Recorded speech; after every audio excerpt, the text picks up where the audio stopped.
Hello and welcome back to taik18. So today we are going to talk about visualizations. So there are certain points which we need to talk about in today's session where normally everybody can develop the report, but developing in the sense like it has to affect the user and user can take decisions out of it. That should be the main goal of it. And usage of the visuals has to be the correct one. We cannot use any data point to any visuals. So that's not a part of the data analytics role.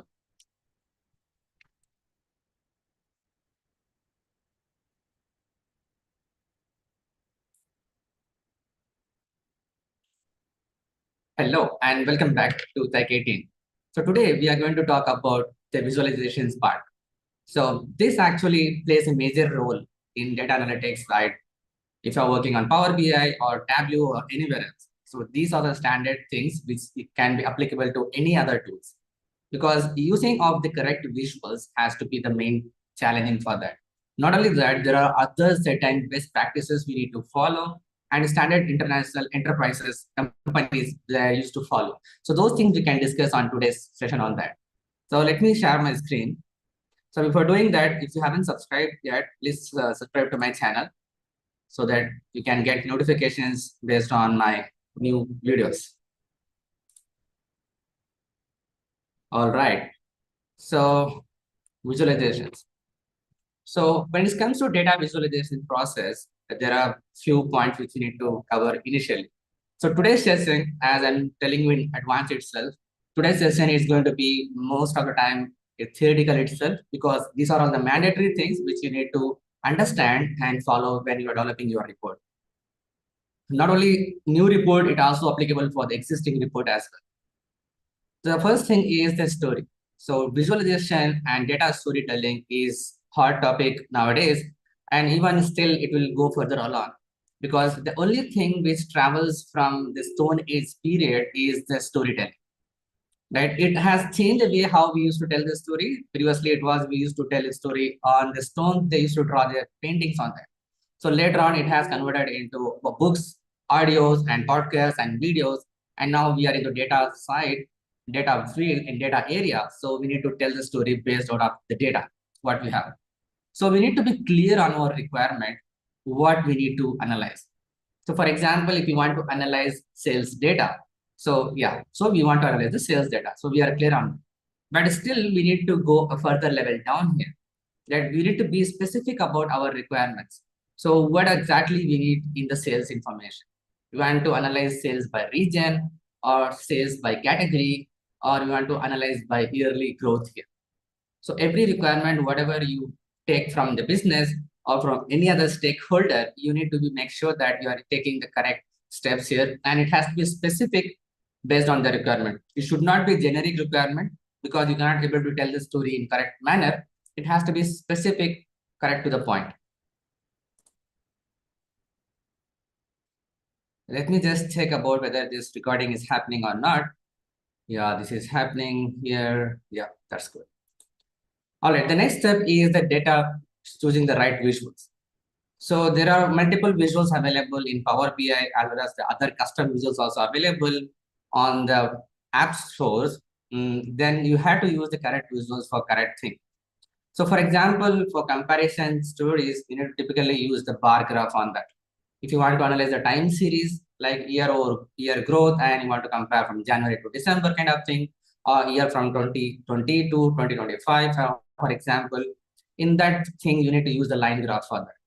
And if you want to use the categorical types, then you need to use the tree chart for that. So here is an example about that, which chart refers to which kind of scenarios. You can pause the video and then you can have a look into that, so that you can understand which kind of chart is applicable to which kind of scenarios here. So like I said, we can use the line chart for the time series, and for categorical, we can use the bar chart on that. The next part is the beautification. So you have now the story, you have now the right visuals, but presenting it in a manner that it is feasible for the eye, it is pleasing to the eyes for the end user, it's highly recommended here. Not only just, we can also highlight anomaly detections, for example. So if you have a huge number of data and user cannot able to read through the data here, if you have some anomaly detections on that, if you have highlighting the lowest point or the highest point within the range, then it will be easily understandable for the user that something has happened during that period. So you need to have that anomaly detection feature if applicable. And also you need to have a conditional formatting. Whatever I'm telling up right now is actually, I will show you the demo for this series because it actually covers those parts here. And we also need to have mention about the conditional formatting. So that's actually really an important thing. If you're showing something on a matrix table or a regular table, but without giving a kind of heat map, for example, or any kind of green, yellow, or traffic signal alert, user may not able to grasp the information quickly. So we need to give kind of some conditional formatting so that user can easily grasp attention where they need to focus on. We should not have to waste the time of the user that they had to go line by line and read those information. Instead of that, we can just directly give them the conditional formatting so that they can highlight those information and get the insight out of it.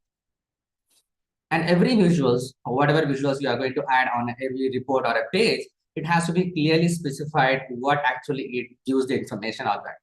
Even though users, we are aware that this is a sales report and this is a sales by region, but still we have to be mentioned on the top of the titles what exactly the report information is. Because we are aware that we are from this field and we get the knowledge transfer from the business side and we have built the report on that. So we and the business people are completely aware of that. But what if a certain other people, which is from the outside people, comes and look into your report? Still then, they have to understand by reading the title and looking into the graph, they have to understand what exactly it is. Oh, that's the meaning of the sales transactions. And the next thing here is format numbers with digits. So that's actually important thing. Like you need to format your numbers in a proper manner. Some companies can adopt to be single digit, some can adopt to be double digit here. So it should not be the same case for every organizations. It can be round off for some cases here. If you're dealing with currency conversion, then it should be 2 generally. If you're dealing with accounting, then it has to be 2. If you're dealing with the numbers and volume, then it can be in 0 digits kind of thing. So it has to be specific and it has to be common for all your reports. I mean, for a specific load, if you're dealing with the quantity and it should not be any digits, in that case, every report, every page, it has to be clearly defined without any digits. If you are maintaining a volume, which is has to be 1 digit of decimal, then it has to maintain the same structure everywhere throughout the report. And the fourth point is the third eye. So that's what I mentioned during that one. So any user should understand the output without any guidance. This is the most important thing here. If you're from a sales guy and if you are asked the production people to just look into the report, by looking into the report itself, they should understand, oh, this is the information it gives here. So that kind of level, that kind of storytelling we had to adopt in order to make the report appealing to the eyes. All right, so those are the 4 points. And moving on. So when it comes to Power BI report visual, there are certain standard practices which generally every big organizations or SMEs also used to follow that. So what is that? The first thing is the theme. So we need to have a company-based theme. It can be a font size or it has to be a card, title, value, the font color and font size and the font name. Everything has to be clearly specified out because that actually represents the brand. So if you take an example of Adidas or Nike, wherever they used to have the logo of that because they represent the company with the help of that brand. So that's the same way we need to adopt in our reporting standard as well. So some companies, they used to also have a static standard font and size as well. So we also need to specify that company standard practice here. And it has to applicable for all the reports here. Because I've seen in many companies that there are multiple developers and they have different reports developed by them. And it contains, every report has a different theme, different font, different logo, and not the logo, but different font and different color. So it doesn't represent the holistic picture of a company. So we have to adopt a theme and then we can share it with other users so that they can import if the existing report or they can create from the template on that.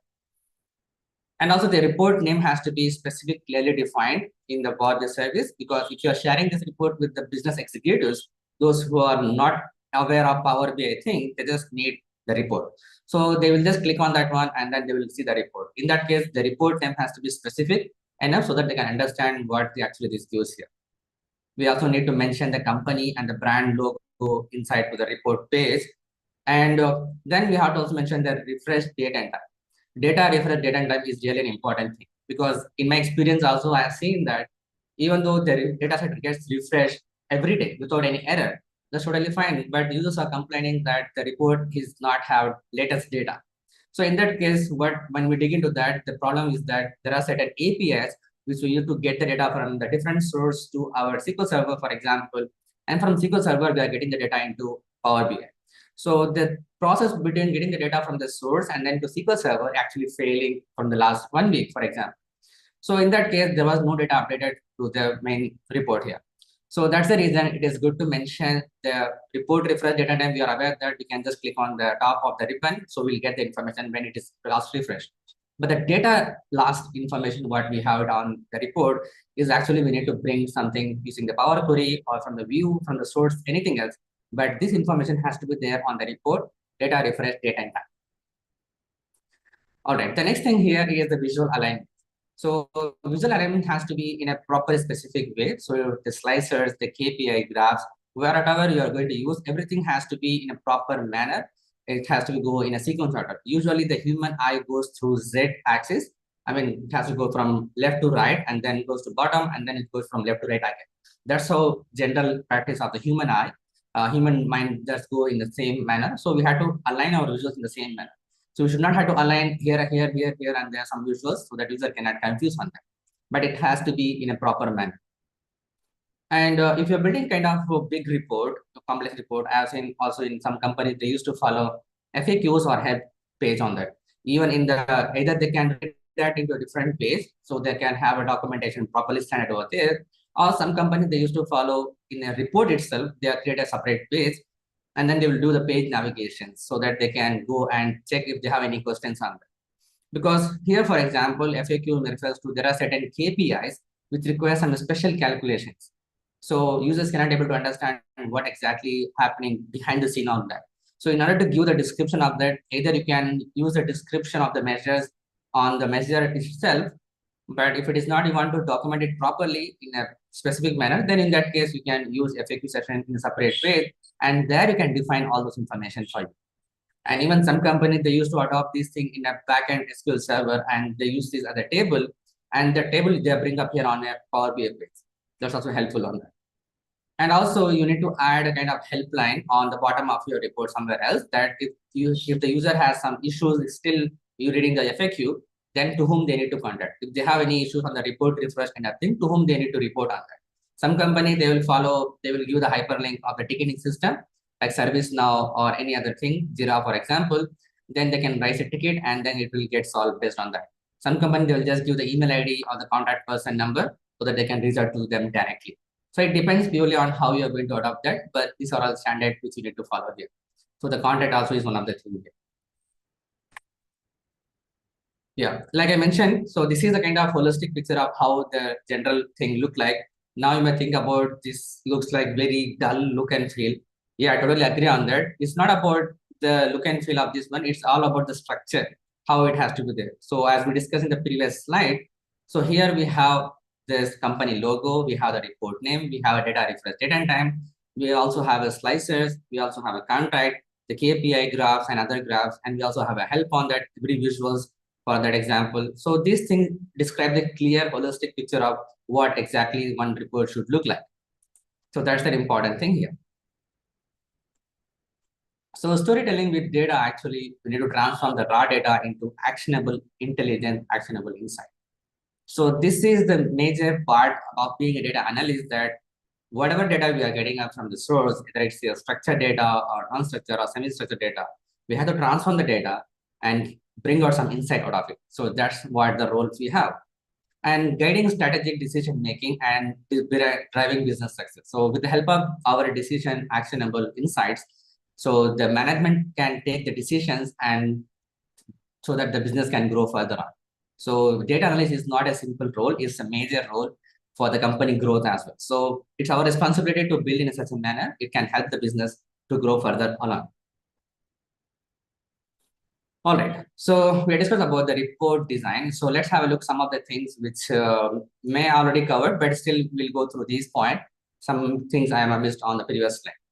So first of all, use organizational default theme for all report, company logo, font, style, and format for your report. And then we need to have a descriptive title for all the visuals, like clearly specify that. and keep enough space between the visuals, like you've seen on the screenshot of that. If the same slices used on multiple pages, make sure the format the same and align on the same area. So better to use a single slicer option. Yeah, this is really an important thing. Like for example, if you have a region filter and you are keeping it on the first page, on the top of the page, on the left-hand side, and the next page you are bringing up into the right corner of the font. So user may feel disturbed on that when they're navigating from pages to pages. So if you are using some slices continuously on different pages, then make sure you're aligning it on the same location. And also, unless if it is not required, that we generally we need to sync the selections, whatever we have it on each and every page. There may be some cases where we don't need to sync the slices. That's totally fine. But in general case, we have to sync the slices if you're using the same thing on every pages. And we can also use animated help if the visuals are complicated to understand to show the user how to use drill through the feature. So there may be some cases where people are very new to Power BI. They even don't know anything about how they need to access or interact with the Power BI report. If you are using a kind of drill down or drill through features, those are not easily readable, usually available on the user interface. User has to click on something, then only it will go to the drill down, or they have to right click on that, then it will appear as a drill through feature. So those things, if the users are not available or not understand on those things, then either you can use an animated short GIF videos in a GIF format, and then you can add it, embed it inside the Power BI. If you're not aware of that, I made a separate video on that. I will try to add that also in the link of the description of this video so that you can understand how these things works here. And follow left to right design instead of top to bottom. Like I said, I am my follows the Z direction. So we have to follow from left to right, not from top to bottom. All right, try to keep 8 visuals per page maximum. So this is what I actually experienced in my whole career. Like this is the standard practice they used to follow, but in generally, when it comes to when we consider about the borders, when you consider about the background and the slices, it goes beyond 15 at least, right? So try to keep that visual in different pages. And because if they complain about the report performance, loading of multiple visuals also plays a role on the performance tuning. So in that case, it is good to keep few visuals. Even on my slide, which I mentioned on that here, you can see it here. 1, 2, 3, 4, 5. 5 visuals are there, and the rest of them are the slicer. If you have the 5 slicer, then it's totally fine. But in Power BI, not only just the graph and slices or the visuals, even the logo, the report name, the contact, the refresh name, and even the help icon. Everything refers to a visual here.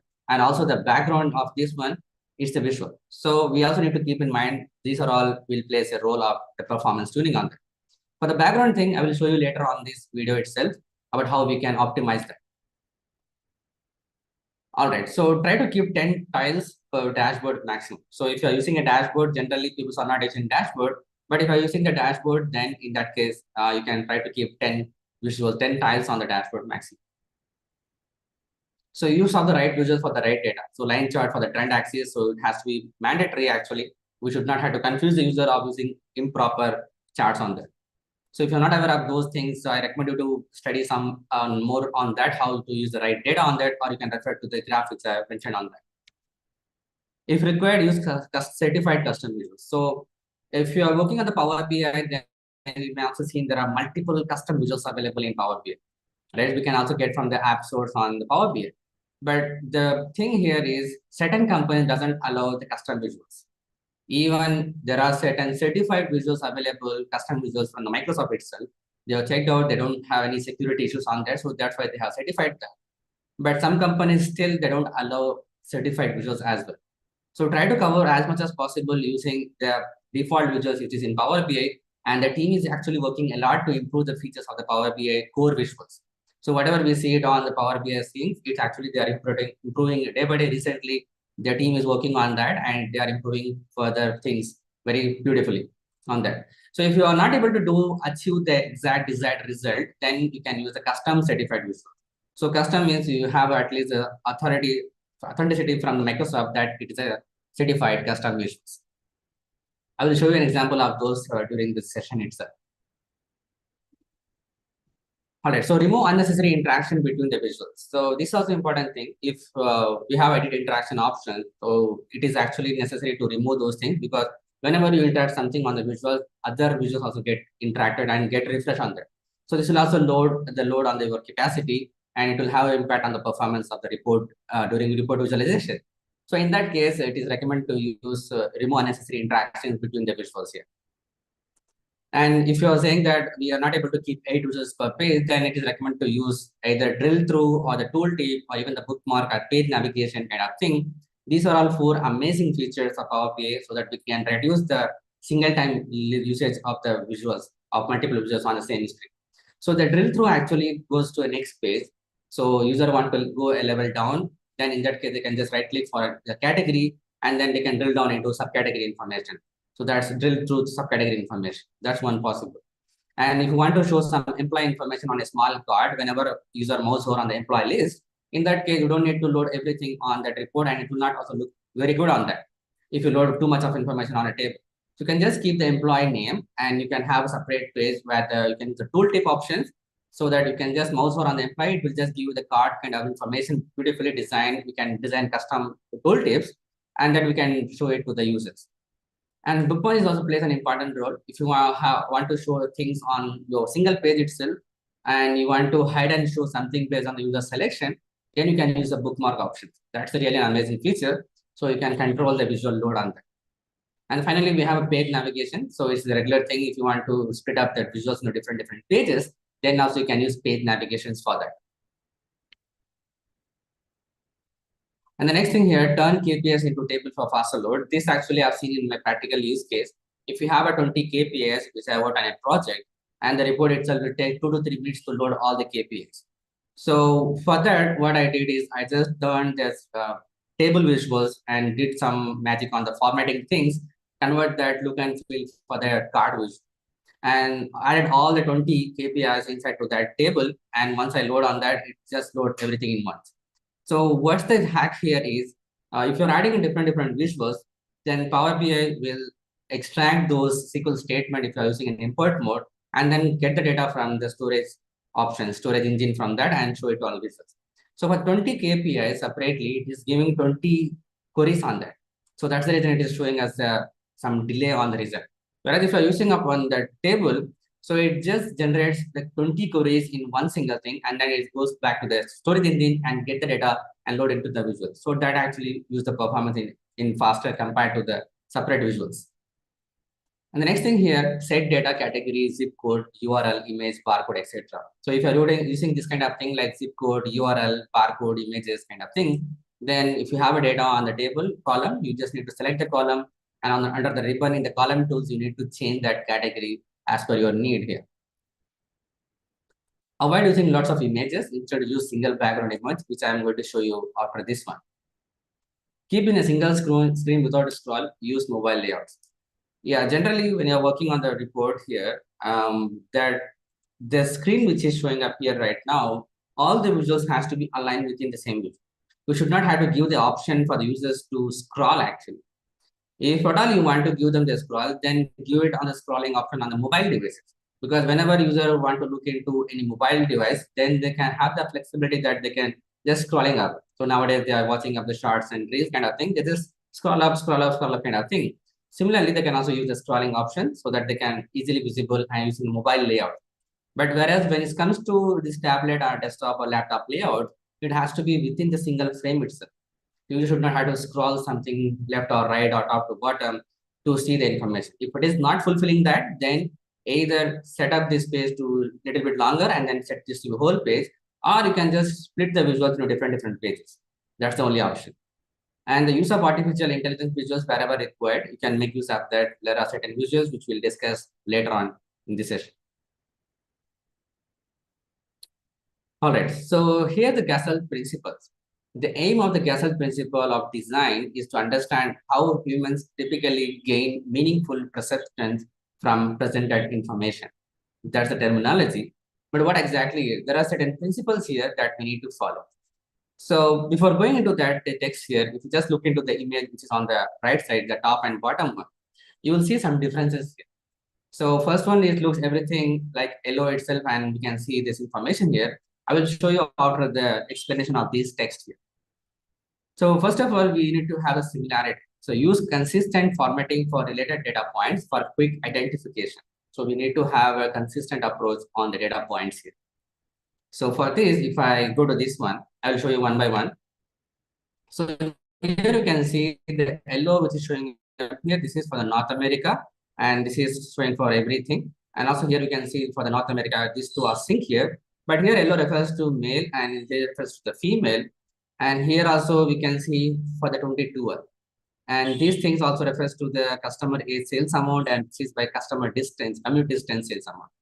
That's how the existing report is. But after following up the Gassel principle, this is how the output look like. So now we have just adopted a different colors for that. So here you can see the yellow color is no more available for the marital status, for the gender, and for all these things. Only you can see the North America here blue and here North America blue. And even the date period is not now in yellow color here. So it is now clearly specified based on that, that yellow, the blue refers to North America and yellow refers to Pacific and green refers to Europe. That's how clearly defined here. That's what the consistent approach which is following up here. Okay, the next one, arrange related elements close together to indicate their associations. So this actually fulfills that. So we have a category, the card visual on the top, filter on the top here, and other visuals also clearly specified on that. So the same approach is here. So we don't have any issues on that. So the next thing is closure. Ensure visuals provide a clear and complete view of the data. So it should not be like we have scrolling options, but you can see it here, the customer rate, we have a scrolling option. So it's not a full information showing up here. So we need to realign some visuals on that. Here also the same thing, but still I need to manage that. But still all the other information remains the same. We have a clear picture about what exactly we are showing up on this page. Continuity, they arrange elements logically and use consistent layout for smooth navigation. Yeah, so you can see as we understand about the previous slide that it has to go from Z direction. So it flows from the top KPI and filter on the top, and then the sales analysis, everything goes from left to right here. The same approach is also followed here, so no issues on that. And symmetry, maintain visual balance and organizations for a pleasing appearance. So even though this also looks good, but because of the coloring combination, it doesn't give the full insight on that. But this actually gives good information. We have a dull background and appealing white background for the visuals. So it can have a clear outstanding information on that. Figure ground. So emphasize importance element to draw focus using color, size, and formatting. All right, so here you can see we have only the same color here. We are not able to understand what actually it is. Whereas here you can see we have differentiate the colors here. So this is gender by color and this also by region. It's territory group, which we have different colors here. And all this applicable to this Gassel principle. I will also show you one more thing based on these three, 1, 2, 3, 4, 5, 6 things, which is actually refers to this one. So this is one of the report which I developed, which is a loan status. Here we see we have a clear understanding of the information. Everything is clearly specified, no scroll bars here. And we have a filter pane on the left-hand side. We can expand and collapse because I just want to keep the space on here. And on the top, we have these KPI card visuals, and then we have gauge visuals. And on the top, we have the filters on a particular visuals. So it is only specific to this visual. And we also have a target, which is also applicable for this visual. That's why we have specified on that here. And the bottom, you can see we have a login count, and which is on the trend line. And then we have a sales year-over-year growth here. Not only that, we also have given these indicators here. If it is below to the target, it's in red color. If it is above to the target, it's in green color. That's an amazing. And here also we are showing up here.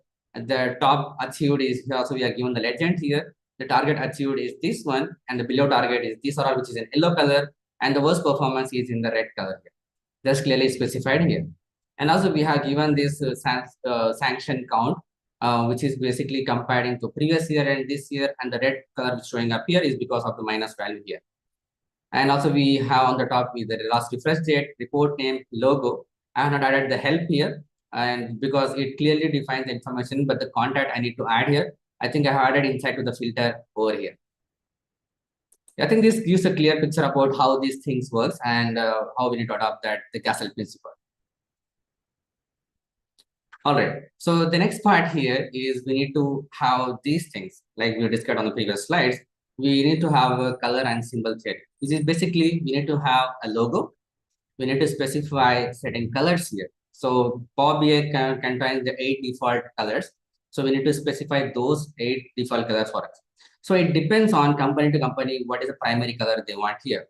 So in this example, I have given the green as a good thing, yellow as a normal, and red color is a bad thing. Whereas there are certain companies which I worked on, they specified that red color is a positive for them because the brand is actually refers to red. For example, the Pepsi or the Ferrari, for example, the Ferrari is red color itself. So in that case, they may prefer to work on the red as a positive sign for them because the brand refers to the red color itself. I'm not sure on that how they're actually working on, but I'm guessing it. But to one client, I actually aware that they have also seen a red color combination on the brand. So they represent red as a positive sign for them. So wherever we have a positive sign, we have to show their reporting to this thing in a red color. But if you are coming from a different thing, like we used to generally have the same traffic signal, right? When you go onto that company report, it will be a little bit hard for you to understand in the beginning because you also need to follow the brand word. So that's the thing. We need to follow the color theory here, and then we need to follow the font and also the size of it. So the title, what should be the font and what should be the size for the subheaders and the body of the graph, everything has to be set on that. And there are certain icons which you can use because icons actually help to users to understand easily about what actually it is. So here you can see this actually refers to refresh or go back. And this can be a filter icon, and this can be an information icon, and this can be a play button for that. Or you can go to the right side on that. So this can be helpful for the user based on the report. You can use the icons on that. And the resolution you had to be set up to, this is a default thing. I think it should be 720, but I'm not sure. But you can set up based on your need what it has to be, but it has to consistently follow across all your reports. All right. So regarding the backdrop, which you can see it here, either you can use the PowerPoint or you can use a Figma tool in order to create the background image for that. So here you can refer to this one, two, three, four. There are 4 on the top, 5, 6, 7, 8, 9. There are 9 visuals are there. If you are going to use the 9 background shapes on that, then this will also take time to load the information. So to avoid that, you can use a PowerPoint background image for that. So here in this demo, I'm going to show you using the PowerPoint. So this is another slide which I open up here. So I have given this as a dark color background. And these are all you can see. I just use the insert options and then you just shape here and add a here on the screen here, which is showing up here, for example. And then I just use the formatting of this shape visual so that we can have a clear understanding of the, you can see we have a slide shadow on that. So these things we can set up using the things in PowerPoint. So if I'd like to see this one, let me just close the option here. All right, so here you can see shape format and we can export, have this option about shape effect. And we also have a shadow option. We can use the shadow based on our need here. So you can also set up the color combination, what you need. And finally, once you are okay with all these settings and combination, you can define any kind of theme on that. Or else you can also use the Canva or Figma, any other tools. They have a different templates already available. So you can use the template also for that. So finally, you can export this as a kind of image. And in Power BI, once you go to the Power BI, then you can just go here. And when you click on the blank page, or if you also click on the blank area of the page, under the format option, you will see a new option, which is canvas settings. And this is 1619 and this 1280 or 720, that's the default settings for the resolution of the screen. And we have a canvas background. And you can see it here, canvas background. Let me zoom here. I'm just checking we have a zoom option here or not. Optimize for pictures. So, all right, I don't have the zoom option, but still I would like to zoom here.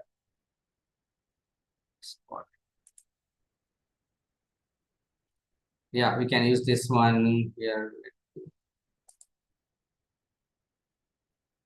Yeah, I don't have a zoom option here. That's okay.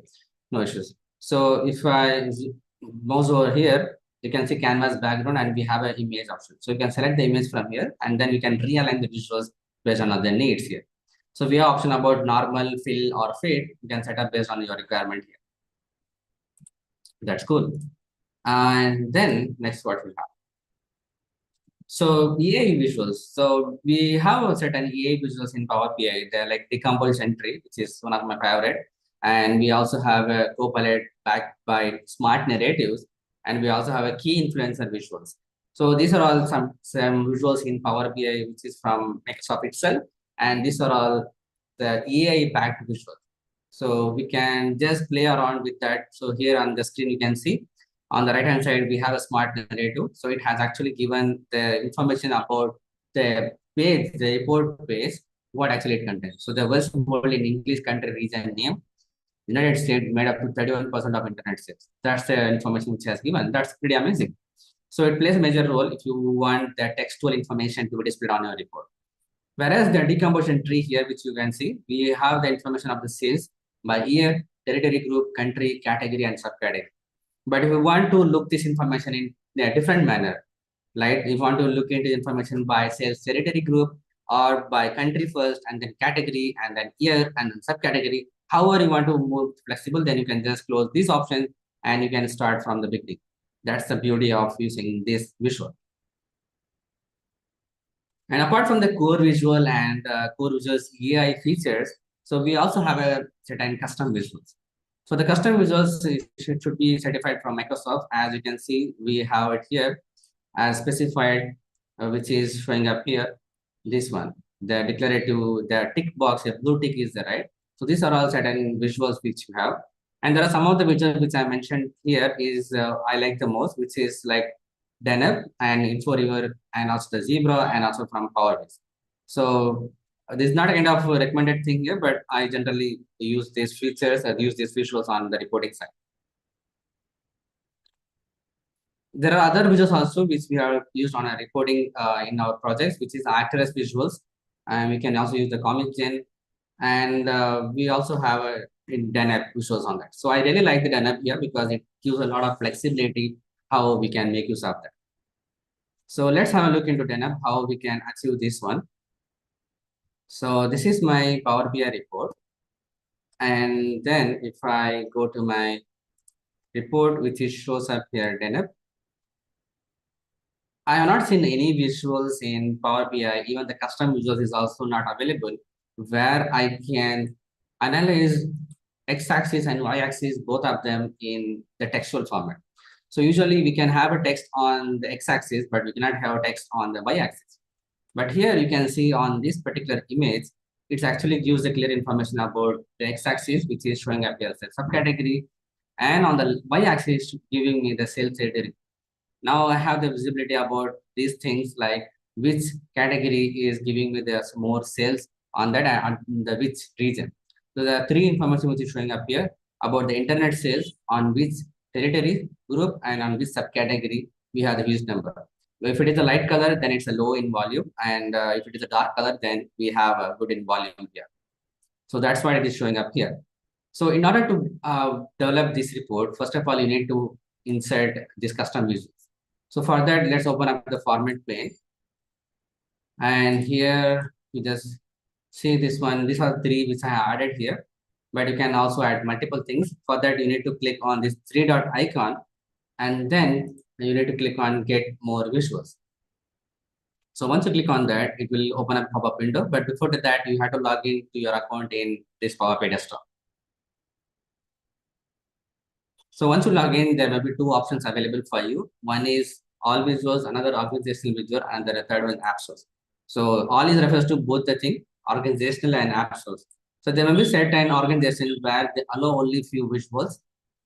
They cannot able to use the other visuals showing up here. They can only able to use organizational visuals here. Even though you are able to download from Power BI desktop, but when you publish this into Power BI service, you are not able to use that because at the tenant level, they have logged and allowed only few visuals. So here you need to come, for example, they are all app source services, and then you can look for the visuals. So if I select the Deneb here and scroll up, here I can see the Deneb custom visuals here. So you need to click on that visuals, and then you have an option about import the information. So we have an add and we have a download sample. Every visual will comes with a download sample, and you can make use of the download sample in order to understand how these things works here. And there are certain visuals where it is free. Some of the visuals are paid version. Some of them comes with freemium, where we have certain features free and certain features comes with the premium feature. So it depends on the visuals which you are selecting up here. And you need to click on add in order to add that visual onto your visual list. So here I have the done up here. And once you add that visuals here, and then you need to add the values onto the value section here. So I've just added my internet sale, which is sum of internet sales, and then the sales territory group as a dimension table column and also the subcategory name here. So once we add all these things, then we need to click on this three dot icon. We don't have much information on the formatting of this user. We just have a title and we have advanced editor, which is showing up here, but nothing much more information available. We can customize here. So the only thing we can do, we can just need to right click here and then click on edit option. When click on the three dot icon and then click on edit here, so that it can open up a new window here and it gives the information about what exactly it is. So based on these three things, it will load the data here. And this is showing up here in a language which is actually refers to here Vega Lite. And this is a Vega Lite. I used here Vega Lite, and this is SVG showing up here. And it's asking about we want a tooltip header, resolve data points on context menu. These are certain features which can enable this option here. All right, so if I click on the specification, so these are the things. So let me see if I can zoom this.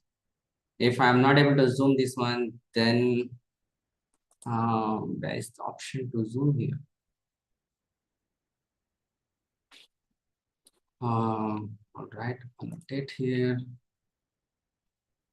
select, and somehow I'm not able to see the zoom option, but still I will try the zoom here.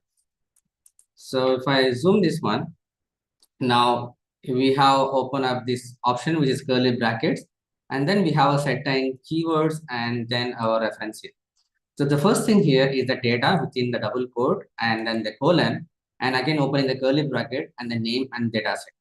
So this actually refers to a data set. You can see it on the top bottom screen. We have a data set mark and zero. So this refers to the data set here. Whatever you're adding of the field, by default, it refers to the data set. And then we have a mark here, how you want to mark them. So here I refers to mark as a circle. So we can use other options as well. We can use a triangle, we can use a square, I think. So we can make use of that. So here at the moment, I'm just using this to be circle. So that's why it's showing up here in circle. And then we need to use the encoding option. So we have a data set now. We have specified how the mark should be. And then we had to specify what should be the x-axis, y-axis, color, and size of that. So for that, we need to use the another line, which is encoding within the double quote and then the colon. And after that, we need to use the open curly bracket and start with the double colon of x-axis colon. And here we need to start and end with the curly brackets. So everything which is the x-axis, we need to have a field, type, and title. So field is refers to everything, whatever the keywords we had to be used in a double quotes. And then we had to use the name of our exact field. It also has to be in a double quote. So difference between we had to use a colon on that. So the field is English product category name, which is on the x-axis, and the type should be nominal. It is, we have things which you can use here as a text or number value. So nominal refers to the text here, and integer refers to quantitative. So you can see here we have a quantitative here, and this is a nominal here. That's the type. And title I'm just giving up here as a subcategory, even though this is the name of the field. I want to use a custom name here. Similarly, we need to use for the y-axis. In the field, we have a sales territory group, and this type is also nominal, which is refers to text here. And the title next is a sales territory group, which is showing up here. If you want to customize something, then it will just customize on the go here. So you can see it here, customize, and if you click on the play button, then you can see the changes on the name here. Yeah. So clicking here and then play, set this to previous one. All right. The next thing here, we need to use a comma separate to separate these X, Y, color, and size. So next thing here is the color one. So color here we use the aggregate function to be sum and the field value to be internet sales. So even though the measure also refers to sum, but we're adding a measure inside to this visual, what we need to do, we want to use the average, median, sum. So here we are using the sum aggregations. So for that is for the color. So it has to give the color range here, right? From light to dark. So based on the summary of the some quantity of the color or the value, so it has to change the color range here. And the size of that ball, which is the circle, and it's actually the field has to be based on internet sales. That's why it will show up in the bigger size and smaller size. And this is the quantitative, which is in numbers, and aggregate, it has to be summed within this visual here. So that's why you can see this is the light color and small in size, and these are all the dark color and bigger in size. And finally, once we are done with the encoding, the last one here is we need to add the config, which is the default thing. We have to use the axis and the grid equal to true, and the tick band equal to extend. So these things we need to here. The tick band is showing up here on the y-axis is just crossing over into the line of the chart, and the grid which is showing up here, it has to be true here. So that's why we are seeing the lines here. I just want to keep that line here. So there are multiple options we can customize and we can develop based on our requirement. And once we are okay with every changes, and then we need to click on the run, apply changes, and then back to report. So this is how it will look like, and you can customize based on that. So there are plenty of videos available on the internet so that we can customize based on our need. And this is really an amazing, powerful tool, the custom visuals available in Power BI. I highly recommend you to go and watch that and use that visual because this also in certified visuals in Power BI. So we can make use of that visual if the company allows the certified visuals. That's pretty cool. So what next we have? So the next thing here is the different tricks for quick formatting and dashboard development. That's pretty cool. So for this one, let's dig deeper into the another one, which is basically this loan report. All right, that's pretty cool. So if we go to this one, this is the final output of this report where we have just discussed about how these things work. And here on this one left-hand side, we have a filter pane. If I expand this, we have the multiple filters, and then we can also reduce that filter here. That's cool. So here I use the dummy data where I can also share it with you, which contains one single table, and from that only I build up all this report. So what I have done here is, first of all, we have a data of loan dummy data. So this is basically refers to a company where they are lending loans here. They have a different product of the loan, which is basically the personal loan, housing loan, and MSME loan. And they are available in different zones, different geography, and different clusters, and also in different branches, they have it within the cluster. So all these things, they have it in place, and they have multiple customers on them. And they just want to track of each and everything, of each and every day, how this movement are going up here. So they have a login count, they have a return on investment on that, they have a sanction count, there's stages of that one. They have, first of all, they have a sanction, they have a conversion, and then they have a disbursement. So once this loan is sanctioned, based on the user and how, if it is converted or not, if they're converted, then that amount is distributed to them or not. So how many of the users are active and how many customers are active, and then we are showing up other metric, which is the free income here. So this is a sample data what we have, and based on that, we are going to build this report. So as you can see, these are all has a major part of the visualization appearance itself. So overall, even for the simple report, I have just used almost like 30 visuals in order to extract those information here. I will just point you out, highlight some information here, like for this specific thing about this visual, which is on the left hand, which is on the right side. Even though we had to go from left to right, but still, I just want to show you some importance here. So I'm just taking up this chart, which is actually a clustered column chart. And now I used here the selection, even though I not use the star schema approach here, I totally agree on that. Because this is just for dummy purpose and demo purpose, mainly focused on the visualization side. So I not work on the star schema approach here.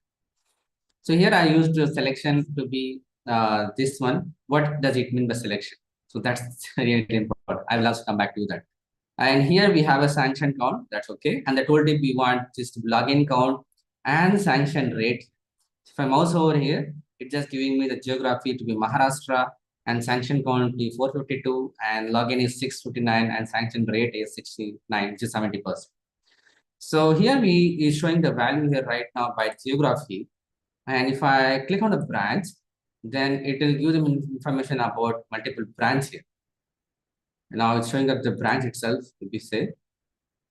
Somehow it is not working. So if you click on the product, then it should show by product here. Yeah, it's showing up here by product. housing loan, MSME loan, and PL loan. If I click on by branch, then it is showing by branch here, Hyderabad, Mumbai, Chennai, it's showing a perfect. And here also we have a target. So based on the target, we can customize here. Right now it's set to 80%, the target, which is nobody has achieved here. But if I reduce this value by 70%, for example, for this target, here I can just key to be 75, then you can see this should convert into green, 79, 80, okay, it's all here. So if I just reduce this to be 79 itself, then only Chennai should 79, right? So 79. Yeah, only Chennai is now in green, others are yellow, and Mumbai is very low, even though the graph looks higher, but it's low because of the conversion rate is just 67%. That's cool. So we have a clear information about that, but how this can be achieved. So first of all, I use a few options of recent updates in Power BI. So one is you can see it on this one where we have used a custom date table from DAX. And also we have used other option, which is basically the field parameter, one of the best features of Power BI release. So if I click on the dim date table, so it's a general thing where we have used the regular calendar itself, generate series. So I use here as a generate series option. We can use calendar also, calendar auto also, or we can also use this. So generate series, and then I've given the date of from starting from 2020 and then to 2024, 31st of December, and it has to increase by 1. So that's why we are getting the value from 1, all these things. So the generate series also actually helpful if you want to generate one numbers from starting 1 to 30 here, for example. So it will generate based on the increment value. And then I use the add column DAX functions. So hope you are aware of that because it's an advanced series. So add column, we can add multiple columns within the table. So when you do that, we have to pass the name of the column, which is year, the second column, and then we have to pass the format of that value. So value is nothing but refers to this particular column, which is generated from this series. So you can also see it here. We have the value on the first column. So I'm just formatting this to be in year format, and month I would like to use the format DAX function value, and it has to be in three different, in three characters. And then year month, it has to be in YYY and MM. So the first four, it has to be in year, and the second two, it has to be month here. Because for the 1 to 9th month, it should not be just 5 digit, it has to be 6 digit. So that's the why I'm using double M here. All right, this is the table which I created here. And after that, we have used all these things is helpful for using the field parameters. How this can be achieved, I will just show you that. So before that, I will like to show you the measures which I have created here.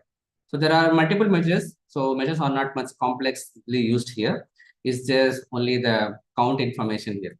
So for example, here you can see we have the MROI, which is sum of loan ROI column, and M login count, which refers to sum of login count, and free income, sanction balance, everything refers to regular just sum itself here.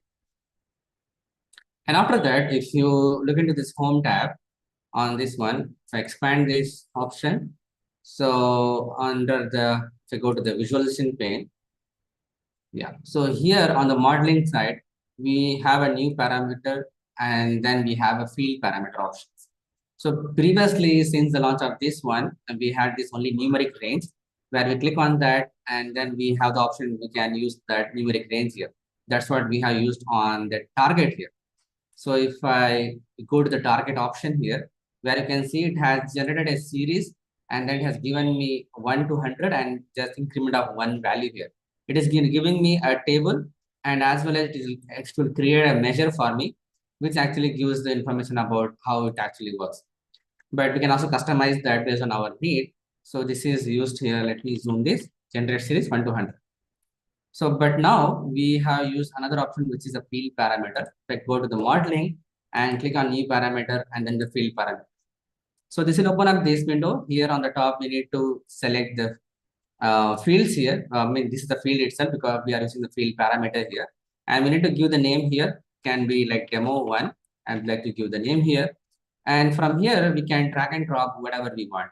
We can drag and drop the columns. We can drag and drop the measures from here. For example, from the loan dummy data, I'd like to add active headcounts here and active customers here. And if I want to add some branch also, I can also add up here, or I can just click here also. It's showing up all this information. So we are using up here, one is the column, another is two are the measures, and it's asking whether you want to add the slicer on the page or not. Yeah, if you want, you can add the slicer, or else you can skip that here. So for now, I just like to skip this one and then click on create. So this will create a table on the right hand side for me and with all this information here. I created a table is because I just want to show you how it actually creates the information. So this is the demo one, the table name, and it has opened up a curly bracket.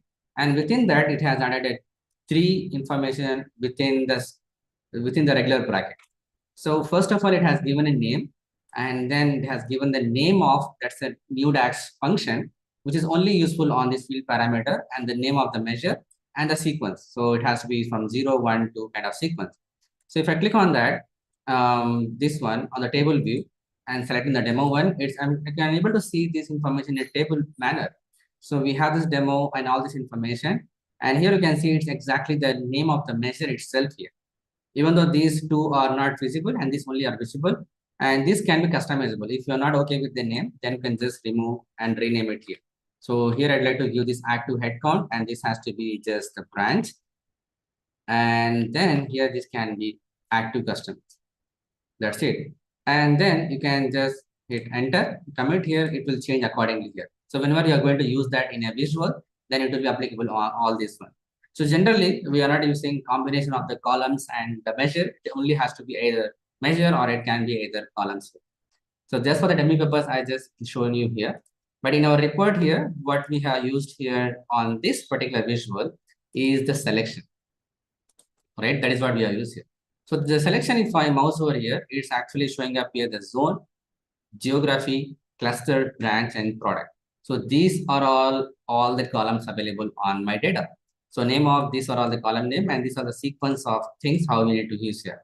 So sequence is nothing but how it has to appear if you're using up on a visual. So zone, geography, and cluster, branch, and product is showing up here, which is on the top here. Now you may think about, even though you have used it from the selection, why it is not appeared the other two things, right? So if I open up the filter pane, I just use the option to show only few things, which is geography, branch, and product. If I want to add furthermore, I can also use the zone and cluster feature here. But for now, I'm just using up these three things.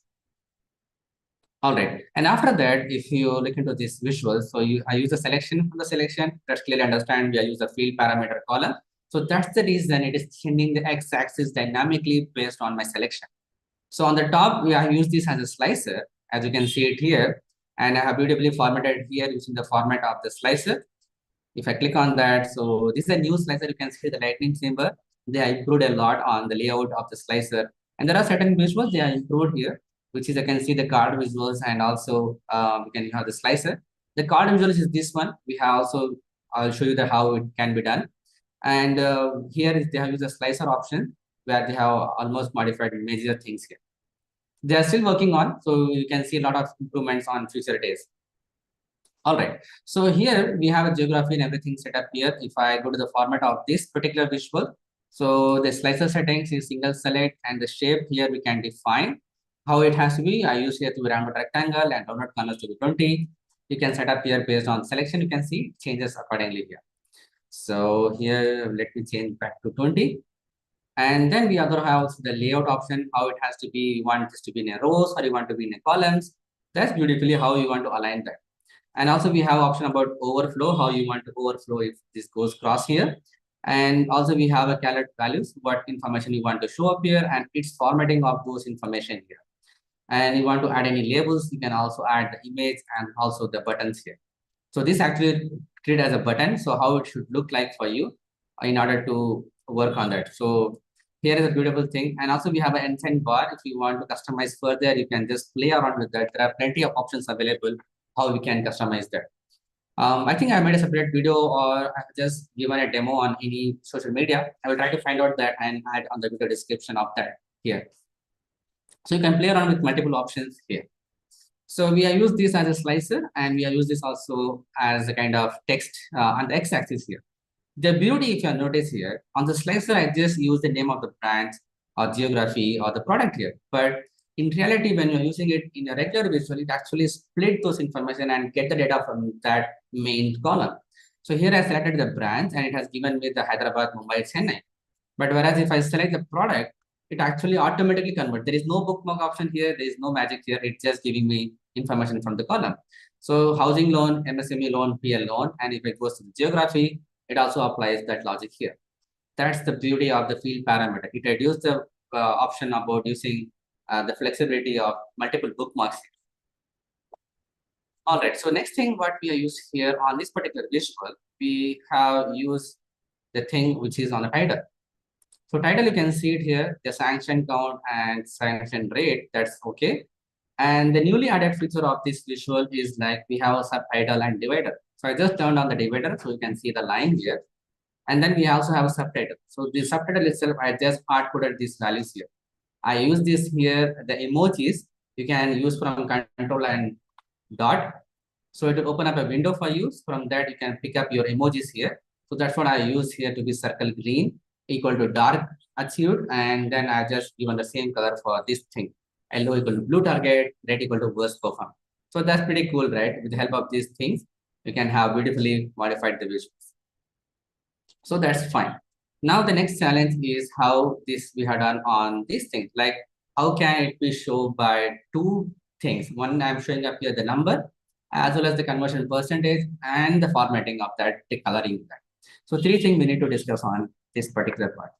So on the formatting of this visual itself, you can see it here on the x-axis and y-axis, and particularly on the data labels. So on the data labels, if I go scroll down, we also have a new feature here. New means it's not a pretty new. It can be added in a few months back. So here we have a value and detail. So the value which I'm using up here is regular sanction count, which is showing up here 452, 252, 210, 164. And after that, we have one more feature, which is detail here. So here I just use sanction rate percentage. So if I look into this one, the list of measures, sanction count is refers to this one, which is nothing but sum of sanction count. That's it. And sanction rate percentage, how it's been calculated. So this actually I'm using the sanction dividing of the sanction count by login count. So the first thing is the login count and how much people are logged in and how much they have sanctioned the loan. So based on that, in Maharashtra here, for example, out of the 452, I also use the tooltip of the login count on this one. That's a beauty. So in Maharashtra, we have the login count of 649 and sanction count of 452, which is represent to 69.65%. So this sanction count percentage, I just drag and drop onto this section. If I double click here and don't have any option to rename that, so that's why it is showing up here as a M sanction count. But it's totally fine. If in your project, you can rename the measure itself so that you can have a clear name here. That's beauty, right? So you can have a detailed level information here. We are showing up two things in a single line. So we don't need to use the percentage separate and value separate in a single graph. That's a beautiful thing. What else we have? So there we have now we need to look into the coloring of that bar columns here. All right, if you just scroll up here, we have a column sections. So under the column sections, I used here the colors, which has to be conditionally formatting here. So click on the FX icon, I use the field value, which is M sanction rate color. That's a separate measure which I created here. So if I go into this one, M sanction rate color, what we are seeing up here, there is a multiple tags which I'm used here. Don't worry about that. I will just go one by one here. So as we are just mainly focused on the percentage based on the target, right? So first of all, we are taking in a variable about the target percentage value. So if you look into this target percentage value, which is showing up here, what is the target? So target is divided by selected value of the target, 80% of this one divided into 100. So selected value, which is this one, on this one, if nothing is selected, if I just expand this here, all right. So if we go to the selected value, and you can see here column and the alternative. If the user has selected some value on this particular thing, which is the 79 in our case, if the user has not selected anything, then by default, it will take this as 80. So that's the option which you are using up here. And I'm just dividing that value into 100 so that I can get a value of 80% here. So that's what, if I like to show you here in a card visual. So just adding a separate card where you can see the information here. Right now we selected here 79, so that's why it's showing up here. If I just remove this everything, then what you should see? You should see 80 here. It's not removing that value. By default, it's showing up 79 itself. So yeah, that's a good thing. If I just reduce this value, it's also show the value of 71 here. Yeah. All right. So that's the thing. And if I go back to this one, sanction rate color. So we are taking that in a variable about this has to be like 71% in our case. And after that, I'm using the selection, whether it is branch or it's by geo or it's a product. So right now I just use the three things. So that's why I'm using up for the three. If you are using the five of them, like we are used the product and other one, so then we have to use also declare the other variables also here. Because this has to be depends on the selection what it has happening here. And I'm just using all selected value. So if I just open up this one, so all selected, which is the table name or column name of this particular thing, comma, so this value, and taking the minimum value on that. So in order to calculate the branch worst performance, in order to calculate the geolocation worst performance and product wise worst performance, I'm using the minimum X here. So what it actually does is it will just take the sanction rate percentage, what we have seen the value about that. If you are not shown the sanction rate percentage, I think I've shown that. So yeah, divide sanction count divided by login count. So I'm just taking that into a thing which is all selected sanction by branch and this thing. So let me copy this. I will show you one thing because we are evaluating this thing. If I just copy and paste here, all selected these two things, and then it has to be minimum X on that. So let's use this option. I'm not sure if this will work. And run. Yeah, it's not because the table value was supplied where a single value was expected. Okay, so it has to be a table. It is showing up here all tables. So I'm using up here calculate table, which is this one and this one. So if I zoom here, so it is calculate table, all selected the same measure. And if I run on this one, I think, okay. Yeah, generally what it will do is if I just copy the visuals here, where is that one? Yeah, so this will actually take the data of all selected visuals and the value of this one in a table, and then from that it will pick the minimum value out of it. So that's the reason I'm using the worst branch here and geo worst and product worst, and then I'm returning this to calculate these things here. So what I'm using up here, if it's in scope of the branch, so we need to go from one by one, if it is a branch or the product or the geo. So we'll just take about the branch here. If it is a branch, then I'm using the value to be switch equal to true. And after that, the sanction rate is greater than or equal to target or not. If this is greater than or equal to the target, which is we are set up here 71, and if it is greater than, so it's showing up here everything in green color. So I'm just giving a name here as a good here. The beauty of Power BI is the naming of that good, bad, and neutral is actually refers to our theme color. So if I go to this view and then go to the theme here, and then customize current theme, and here we have a sentiment colors. So negative, positive, and neutral. So negative refers to bad, positive refers to good, and neutral refers to neutral itself. So this actually, whatever the color selection which I adopting it here, it will adopt based on that. So I'm not hard coding the value here. I'm just taking the value from the theme. So that's also one of the best thing. So even if you change the theme, like I discussed on the Ferrari side, it has to be red to be positive. In that case, it will just show the red in the positive and green in negative thing here. So that's the one we need to use a good, bad, or neutral on that. So if it is greater than that, then it has to be good. If it is equal to the branch worst value, which we have calculating in a variable, then it has to be bad, or else it has to be neutral. So that's the reason it's showing up here based on our selection. The good thing in green, the bad in the red color, and rest everything in the yellow color here.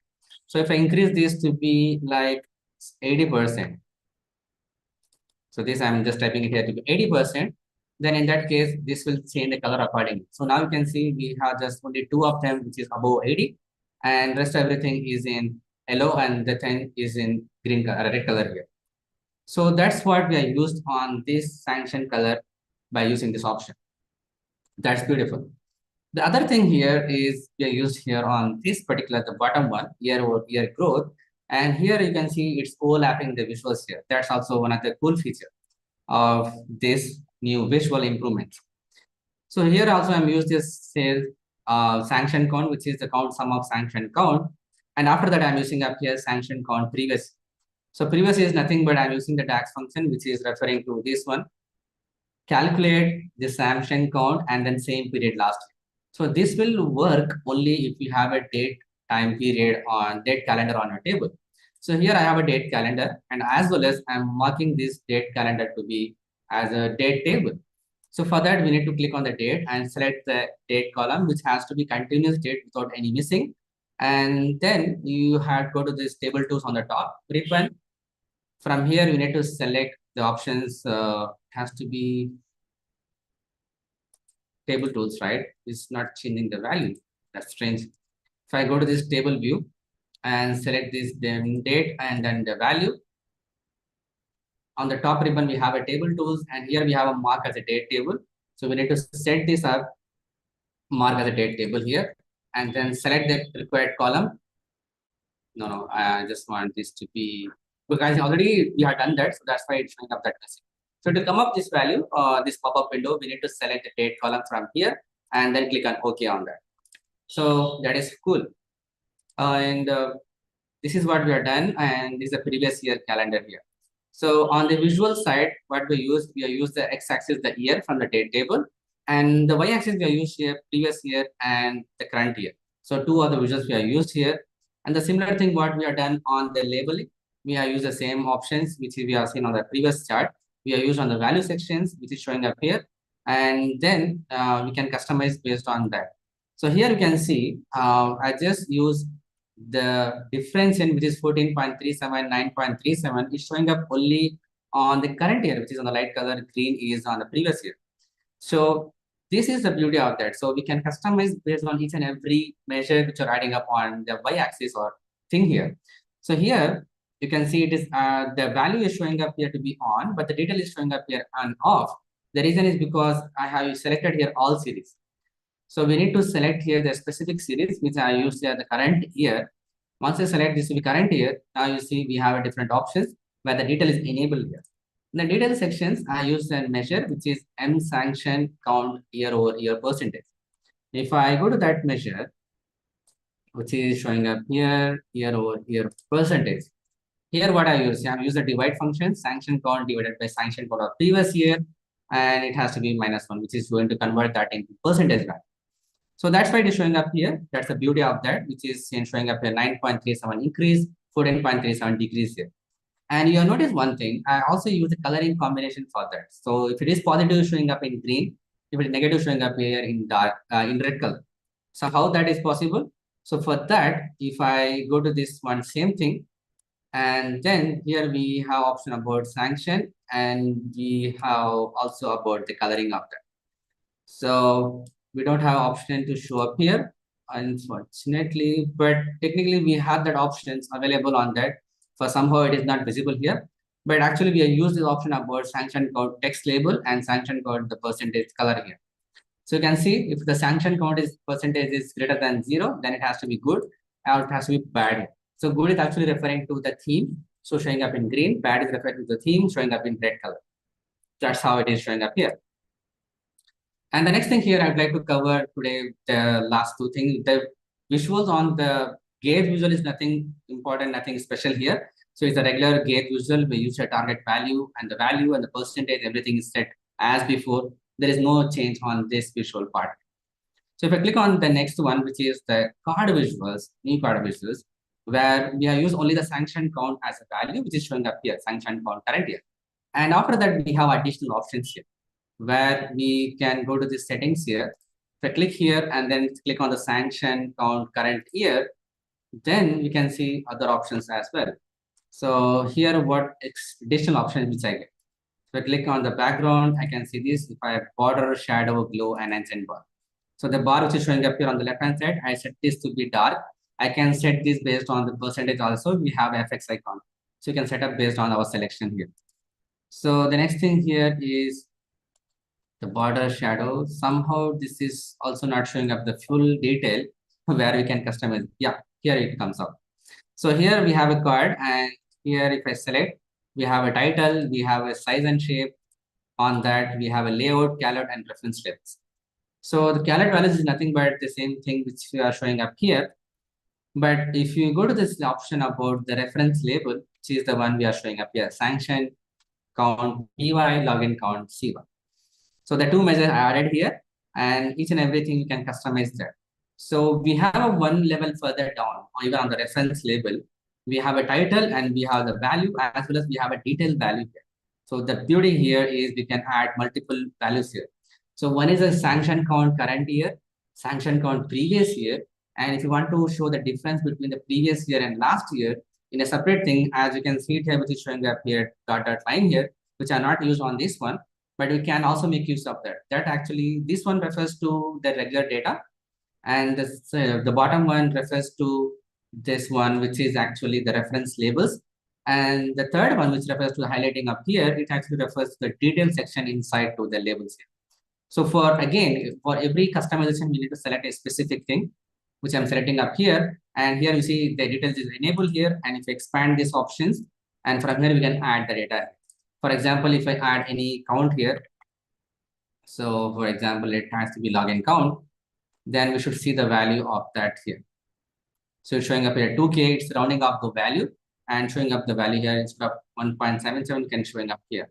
So still it is in preview of this feature. So it are improving that. So it will come up more advanced feature in future days. That's the beauty here. And refer, you can see we also customize the font color. It is changing the background to be red color. And also the font is in red. If it is positive, it can show up here in the green signals. If I click on the Uttar Pradesh, for example, it should filter that, the data. So somehow it is, if I exit this visual, yeah. So if I click on the Uttar Pradesh, so it's, let's see, it filters. Yeah, you can see at the bottom, it is actually filtering that level here. So you can see the color is changed to green, which is the ancient bar, and it's also changing to green here. So that is actually the bar which is showing up here is actually refers to the ancient bar, which I'll show you that after that. I need to select this visuals first. Sorry. So here this is showing up here, and at the bottom you can see we have this ancient bar. It has to show up here. Somehow it is not there. Okay, we'll show you that. But here you can see this one. We are in this point, which is we have used here the font color and the color of the background here. So these are two different visuals we are used here. So what is that? Is M sanction count year over year text label color, and then text year over year text label color. If I refers to one of them here, text label and the label color. So label color is reference to the good or bad, and here it refers to the text percentage, how it has to show. If you want to show the value in upper value and lower value here. So that's how it can be useful here. If I close this one and just drag and drop this value here, somehow it is not working, but previously it was working fine, but maybe some reasons on that. And also we have given the transparency here, even though we have given this good and bad, but I just given the transparency option to be 80% here, so that it can give clear 80% difference here. That's how it is. The simple thing makes a big difference on the user side, visual side. All right, so the next thing, the last thing which I would like to show up here is this one. It has to show the value, which is in the shape, I think. Actually, it has to be accent something, accent or accent. Something is there. So just forgetting that. Yeah. In the card options, we have the accent bar. So this is the one where I use the color option here. I use a different function where the same thing with the text label color, and it will change according to our selection. So being seen on that particular thing, you can say, oh, this is a positive thing. So that gives an advantage of using this option here. So this is all about using the visualization part in Power BI at an advanced level. I hope you got the clear understanding about how these things works behind the scene and how we can make use of this functionality of the new improved visuals. So if you are thinking that the default core visuals is not satisfactory for your requirement, then now you have plenty of options where you can customize and make use of the best out of it. And then what next? If there is something which I missed, please let me know in the comment section below. I will try to explore that in the future videos. And there are other topics which I need to cover, which hope I will cover in future days. If you're new to this channel or if you haven't subscribed yet, I just recommend you to subscribe to this channel and share this video with others so that they can also learn from that video. Until then, thanks for watching. See you in the next video.